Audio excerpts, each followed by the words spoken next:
terlebih melakukan firman Tuhan di dalam kehidupan kami. Terima kasih Bapa. Kami menyerahkan ibadah ini dari awal pertengahan hingga pada akhirnya ke dalam tangan kuat kuasa. Haleluya. Amin.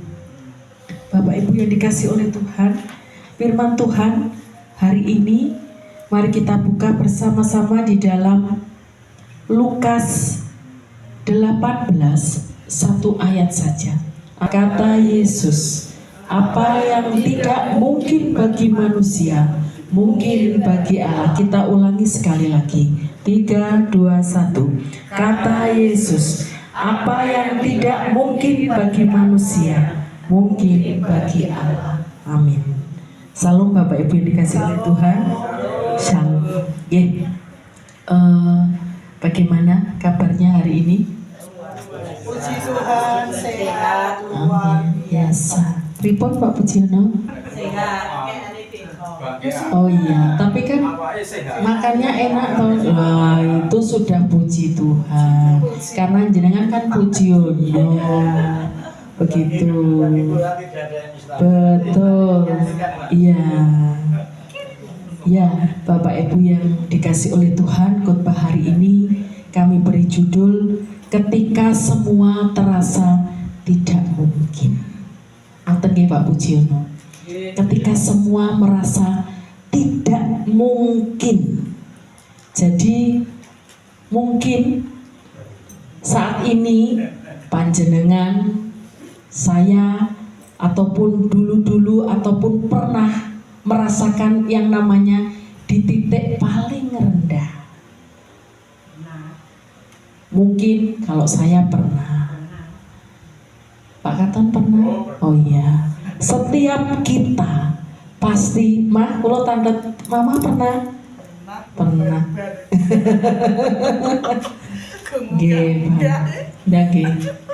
Setiap kita pasti pernah mengalami yang namanya di titik paling rendah. Kita merasa kita harus kemana? Pintu seakan tertutup, jalan buntu. Kalau mau nangis air mata sudah habis. Kering ditangisono yo bangga. Nggak bisa, tidak mungkin. Sampai nangis darah juga tidak mungkin. Ya. Dan kita merasa doa kita selama ini kering. Doaku kok kering toh. Kita merasa kita berada di satu persimpangan. Dan hati kita berkata, aku sudah nggak sanggup. Sudah bingung. Rasanya semuanya tidak mungkin. Doaku kering, tidak dijawab oleh Tuhan. Penyakitku seolah-olah 2 tahun masih sakit. Nggih, Pak Pujiono. Rumah tangga diambang kehancuran. Atau mungkin doa yang sudah dipanjatkan kepada Tuhan bertahun-tahun, seolah-olah Tuhan itu jauh. Seolah-olah Tuhan itu tidak mendengar. Bahkan seolah-olah Tuhan cuek kepada kita. Dan kita merasa nggak punya mimpi lagi. Paling juga nggak bisa doa kita. Saat kita menatap ke depan, masa depan suram. Dan saat kita menoleh ke belakang, tidak ada jalan. Buntu semua. Saat kita melihat diri kita, saya pernah ngobrol sama seseorang. Bu, saya kok merasakan saya itu berdoa, tapi hampa. Saya tidak pernah merasakan hadirat Tuhan. Ini bagian dari hubungan intim kita dengan Tuhan. Jadi saat kita merasa hati kita kering, doa kita kering, sakit kita selama ini sudah lama tidak dijawab sama Tuhan, rumah tangga kita hancur, keuangan kita hancur, semua seakan-akan buntu Bapak Ibu. Apa yang harus kita lakukan? Saya tadi nyekrol di TikTok, saya nyoba lihat kesaksian. Ada seorang bernama Mei Ling, ini Chinese ya, orang Cina. Ini hidupnya wah bahagia luar biasa. Orang Cina secara materi tidak kekurangan. Orangnya cantik, keluarganya bahagia. Tetapi kedamaian itu berganti saat dia merasakan sakit. Dan setelah dibawa ke dokter, ternyata dia divonis menderita gagal ginjal. Cik Meiling ini dia bukan orang Kristen, dia pemeluk agama lain. Dokter mengatakan bahwa dia harus cuci darah seumur hidup. Dari kata dokter ini, beliau langsung ngedrop, bayangkan cuci darah seumur hidup. Wow, masih parah niku nggih, Pak Pujiono. Iya, betul. Ini saya tidak mengada-ngada, saya tulis berarti cocok kali jenengan. Nggih. Harus cuci darah seumur hidup. Dari kata dokter ini tidak membuat motivasi dalam dirinya, tidak menumbuhkan semangat, tapi membuat Cik Meiling ini langsung ngedrop, sehingga dia semakin ngedrop. Suatu hari dia sudah sangat menurun kondisinya, dibawa ke rumah sakit.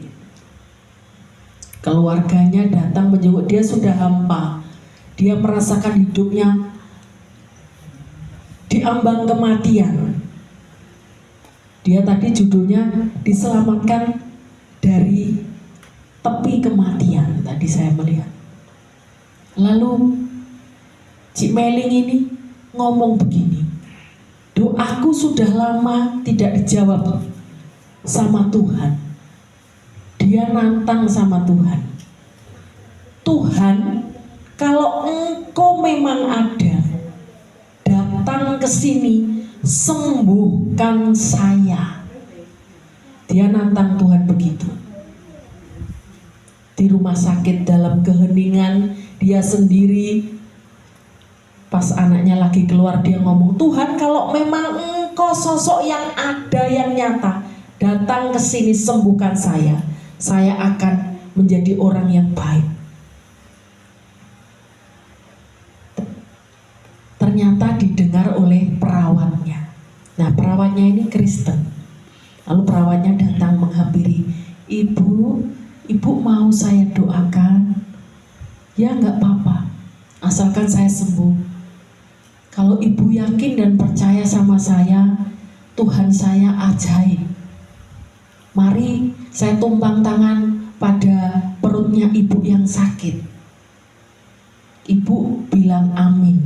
Tapi saya secara Kristen ya ibu. Ya nggak apa-apa. Akhirnya diajak berdoa dalam nama Tuhan Yesus. Ibu ini sudah tidak mikir panjang agamanya apa, tapi bilang amin gitu. Akhirnya setelah perawatnya ini pergi, dia merasakan, kenapa setelah berdoa perasaanku kok rasanya adem gitu, damai. Lalu dia ngomong, Tuhan, kenapa? Dia nggak menyebut Tuhan Yesus, Tuhan, kenapa hatiku kok berdebar-debar? Saya merasakan keanehan dalam diri saya.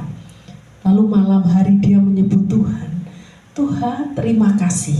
Dia hanya bilang terima kasih Tuhan. Lalu saat dia terlelap, sebentar mau ketiduran, dia didatangi sosok yang berjubah putih. Ternyata ini doanya berjalan sampai dia didatangi sosok itu. Anakku, jangan khawatir, aku menyertaimu. Itu kata yang disampaikan oleh sosok berjubah putih. Dan dia melihat tidak kelihatan wajahnya, hanya sinar saja. Lalu Cik Meling ini rohnya begitu tahu, Tuhan terima kasih Engkau menyembuhkan aku di dalam pertemuan supranaturalnya. Dia ngomong seperti itu. Lalu dia terbangun. Siapa dia? Apakah ini Tuhannya orang Kristen? Lalu dia nangis bersyukur, terima kasih Tuhan. Nah, saat dia ngomong terima kasih, dia merasakan ada jamahan yang luar biasa. Dia merasakan bahwa tubuhnya, sakitnya yang gagal ginjal itu, dia seolah-olah merasakan semakin ringan. Besoknya pagi Pak dokter datang, dicek lagi. Nah, Pak dokter diperiksa, ternyata ini aneh. Kenapa kok begini? Kemarin tidak begini, padahal mau dicuci darah lagi. Kenapa kok kondisinya sudah berubah? Lalu Cik Meling ini bicara, saya kemarin didoakan sama suster ini, dan malamnya saya didatangi sama sosok putih. Dia menangis sambil bercerita, dia menangis. Lalu susternya, ibu sudah dijamah oleh Tuhan Yesus. Ibu sembuh. Lalu dokter mengatakan, ibu ini luar biasa, di luar ilmu kedokteran. Ibu boleh pulang dan tetap kontrol kalau merasakan sesuatu. Betapa ibu ini langsung telepon anak-anaknya, anakku aku sudah sembuh, anakku aku sembuh. Anaknya bingung, saya disembuhkan oleh Tuhannya orang Kristen, Tuhan Yesus. Betapa keluarga ini bersuka cita. Saya sembuh, saya tidak jadi mati. Saya nggak jadi mati, anak-anakku, cucunya dipeluk. Saya bisa melihat kamu, anakku, cucuku semua. Lalu akhirnya dia mau ke gereja. Anaknya menghantar dan anaknya juga memutuskan untuk mengikut Kristus. Dia bersaksi bahwa Yesus adalah Allah yang luar biasa, Allah yang nyata, Allah yang benar-benar ada, Bapak. Jadi, apa yang bisa kita ambil? Apa hubungannya dengan firman yang sudah kita baca satu ayat tadi? Tuhan Yesus berkata, apa yang tidak mungkin bagi manusia, mungkin bagi Allah. Bukan hanya orang yang percaya yang disembuhkan, tetapi orang di luar sana yang mau percaya juga akan mendapatkan mujizat. Tadi Pak Katon mengatakan mujizatnya masih ada untuk kita. Bapak Ibu yang dikasih oleh Tuhan, betapa cerita ini sungguh menginspirasi, menggugah kita. Terlebih Pak Pujiono, saya juga pernah merasakan sakit. Saya menangis, saya mau pelayanan pun, Tuhan saya mau melayani kok, tapi saya sakit. Kenapa? Saya gak mau sakit, Tuhan. Di rumah sakit saya berdoa, Tuhan saya gak mau sakit, besok saya mau pulang. Saya mau pulang, Tuhan, saya gak mau sakit. Saya mau melayani kau selamanya, Tuhan, saya mau melayani kau. Apapun keadaannya saya mau melayani. Itu janji saya kepada Tuhan. Ini cerita, kisah nyata dari orang-orang di sekitar kita yang sudah mendapatkan mujizat dari Tuhan, kesembuhan dari Tuhan. Kita juga melihat di Alkitab banyak sekali tokoh-tokoh Alkitab. Ada orang pendarahan 12 tahun dijamah, hanya menjamah jubah Tuhan. Tuhan Yesus tidak tahu, tapi dia merasakan ada kekuatan yang keluar. Dia percaya, hanya percaya saja, Bapak. Mungkin 2 tahun doanya Pak Pujiono supaya gegernya ini sembuh belum dijawab sama Tuhan. Tapi yakin Pak Pujiono, ya, jenengan masih merasakan makan enak, masih merasakan bisa bekerja, masih merasakan melihat anak cucu, bahkan anak yang dirindukan cucunya sudah kembali. Itu bagian dari jawaban Tuhan, penghiburan Tuhan, kebaikan Tuhan yang jenengan rasakan yang patut kita syukuri. Kalau kita hanya ndekte Tuhan, tidak bisa. Tuhan mau saya begini, begini, begini. Emang siapa kita? Saya pun begitu. Tuhan mau saya begini. Ternyata Tuhan tidak menjawab doa saya. Terus saya mikir, oh iya ya, emang siapa saya ndekte Tuhan? Seringkali di saat kita terjepit, di saat kita diambang kehancuran, di saat kita sudah merasakan kesakitan, kita mencari cara di luar Tuhan.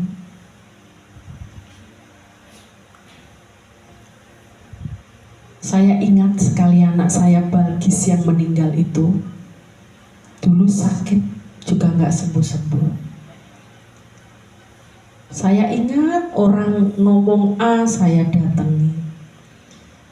Kalau di dokter sih nggak dosa. Saya pernah itu, Om Bro masih teringat mungkin. Mbak Yeni sampai moro ning nggone nglengkong. Iku kok dicutrup.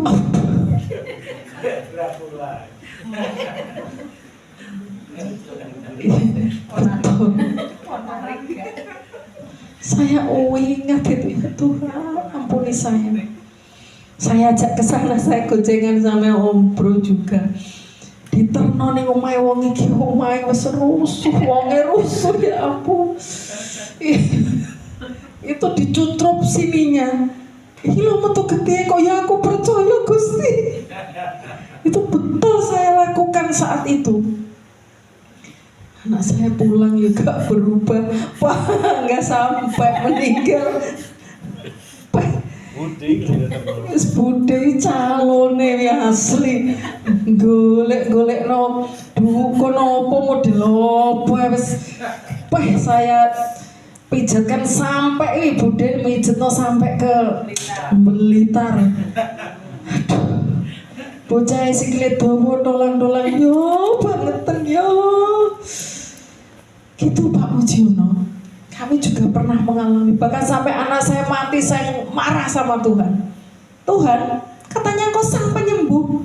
Mana kesembuhan menurut Tuhan? Kok anakku mbok jupuk?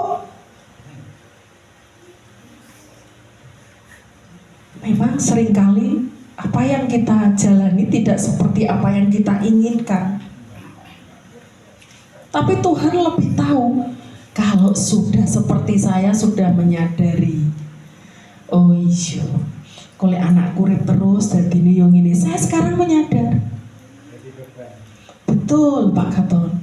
Jadi Tuhan itu lebih tahu mana yang terbaik. Sering kita mengeluh, karpe kita tidak seperti maunya Tuhan. Piye to ki? Duit kuntek. Saya sering begitu, Mah. Betul. Burung di udara. Saya itu gak cerita saya sama Om Bro itu.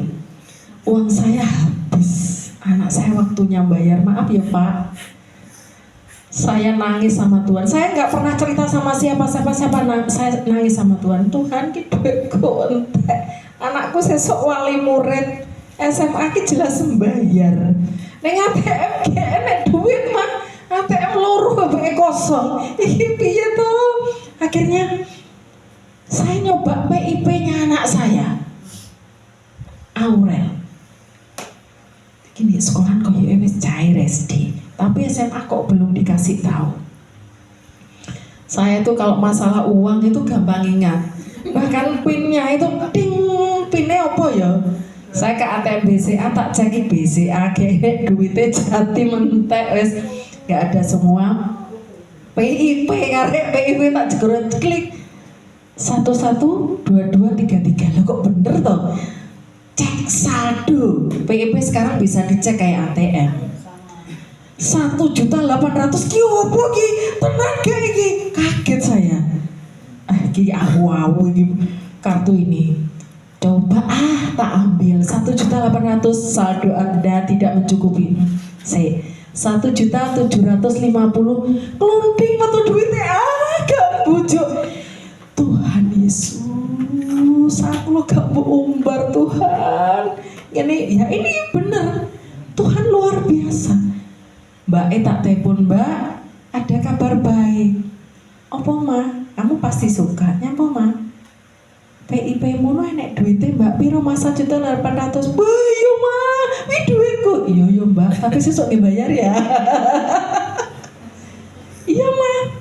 Besok ya datang ya bayar no. Mau apa duit? Aku duit aja. Anaknya Gusti mah gak duit. Karo baru tahu ini uang siapa? PIP.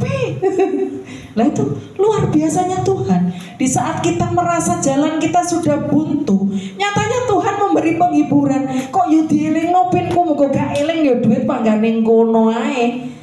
Dari sekolah belum dikasih tahu. Tuhan itu luar biasa kok yo dielingno pine. Gak eling yo biar wong urel pine piro, Mbak? Roh aku. Sama gurunya dibawain kertas kecil kok ya tak eling-eling satu. Ini sudah lama. 1, 2, 3. Ingat saya. Luar biasa Tuhan. Ini Tuhan baik.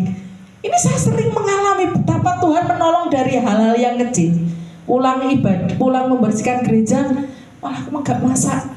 Aku luwe Tuhan, dodok-dodok. Mbak ini ngeteri berkat. Ki opo ya Tuhan lagi muni. Betul, ini Tuhan selalu memberikan kepada kita pertolongan. Hal yang kecil pun dipikirkan sama Tuhan. Jadi jangan khawatir.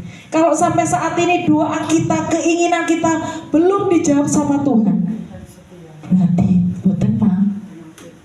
belum sesuai. Karena doa itu jawabannya satu, iya, tunggu, atau tidak. Berarti keinginanku gak sesuai karo Tuhan.